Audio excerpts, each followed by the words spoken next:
Welcome to চেটেপুটে বাঙালিয়ানা। আজকে আবার তোমাদের সাথে শেয়ার করতে চলছি একটা দারুণ রেসিপি। জাস্ট দুটো জিনিস থাকলেই কিন্তু তোমরা বানিয়ে পারবে একদম মুখে জল আনা একটা দারুণ পনিরের রেসিপি, শাহি পনির বা পনির মহারানি। সত্যিই বলছে, জাস্ট দুটো উপকরণ দিয়ে তোমরা কিন্তু এটা বানিয়ে নিতে পারবে। তাই জানতে গেলে ভিডিওটা প্রথম থেকে শেষ অবধি দেখতে হবে, আর সাথে থাকবে নানান রকমের টিপস অ্যান্ড ট্রিক্স, যেটা দিয়ে রান্নাটা হয়ে উঠবে অতুলনীয়। তো চলো শুরু করে দিই। তো দেখো, আমি প্রথমেই নিয়ে নিয়েছি দুটো 200 গ্রামের পনির। আমি আমুলের পনির নিয়েছি, তোমরা যে কোনো পনির নিতে পারো।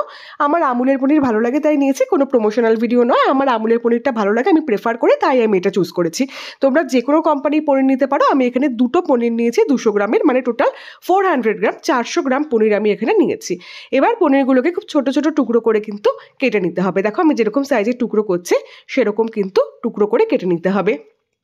খুব সাবধানে কাটতে হবে, কারণ যেহেতু পনির খুব নরম হয়, তাই খুব সাবধানে হালকা হাতে কিন্তু পনিরগুলোকে কেটে নিতে হবে। আর যেটা আমি বলেছিলাম যে একদম কিন্তু সত্যি সত্যি আমি মাত্র দুটো উপকরণ দিয়ে কিন্তু বানিয়ে ফেলবো আজকের শাহি পনির বা পনির মহারানি। তো তোমরা প্রথম থেকে শেষ অবধি কিন্তু দেখতে থাকো। তো দেখো, আমার পনিরগুলো কেটে নেওয়া হয়েছে। এরপরে কি করবো, একটা মাঝারি সাইজের আলু নিয়েছি।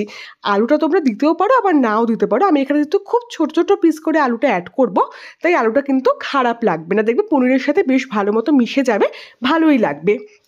আর গ্রেভিতেও একটা কনসিস্টেন্সি আনে, তো সেই জন্য কি হবে, একটা আলুটা কিন্তু এর মধ্যে খুব ভালোই লাগবে।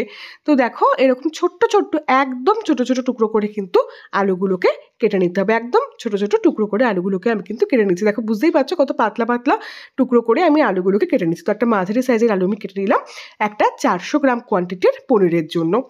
আর নিয়ে নিয়েছি বেশ খানিকটা কাজু বাদাম। ধরো মোটামুটি 1 কাপ মতো কাজু বাদাম কিন্তু আমি এখানে নিয়ে নিয়েছি।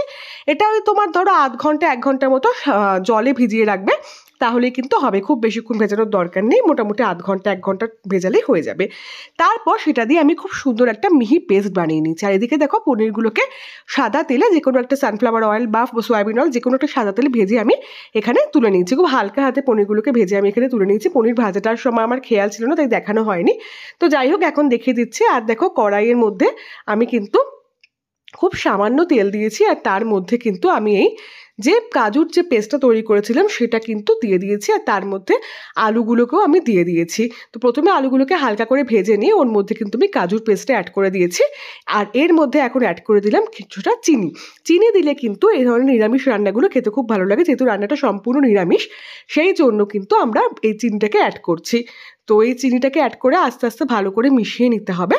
তো আমি একদম মিশিয়ে নিয়েছি। আর এর মধ্যে আমি ওই যে কাজু বাদাম বাটার পর যে বাকি যে তোমার মিক্সি জারটা ছিল সেটাকে ধুয়ে অল্প জলও দিয়ে দিলাম। এবার যখন মিশ্রণটা ফুটে উঠবে, আমি সামান্য পরিমাণ মতো নুন চিনি দিয়ে দিয়েছি। এইবার মিশ্রণটা যখন ফুটে উঠবে তখন কিন্তু এর মধ্যে আমরা পনিরের কিউবগুলোকে অ্যাড করে নেবো। দেখো, এটা কিন্তু সম্পূর্ণ একটা নিরামিষ রেসিপি। নিরামিষ দিনে তোমরা কিন্তু এটা বানাতে পারো। এটাই হচ্ছে এই রেসিপির একটা ইউনিকনেস বলতে পারো, যে এটা কিন্তু একদম একটা নিরামিষ রেসিপি। কারণ আমরা পনিরের রেসিপি প্রায় দেখি পেঁয়াজ টেয়াজ দিয়ে তৈরি করা হয়, তো সেটা তো আমরা নিরামিষ দিনে খেতে পারি না। তাই জন্য এটা কিন্তু একদম ভালো, আমরা কিন্তু নিরামিষ দিনে খেতে পারি।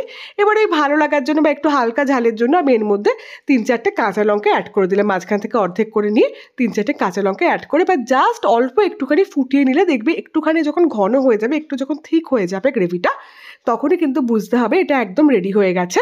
এরকম আরও ভালো ভালো রেসিপির সন্ধান পেতে গেলে কিন্তু চেটেপুটে বাঙালিকে আনাকে অবশ্যই সাবস্ক্রাইব করতে হবে। আর ভালো লাগলে লাইক করো, কমেন্টে জানিও কেমন লাগছে।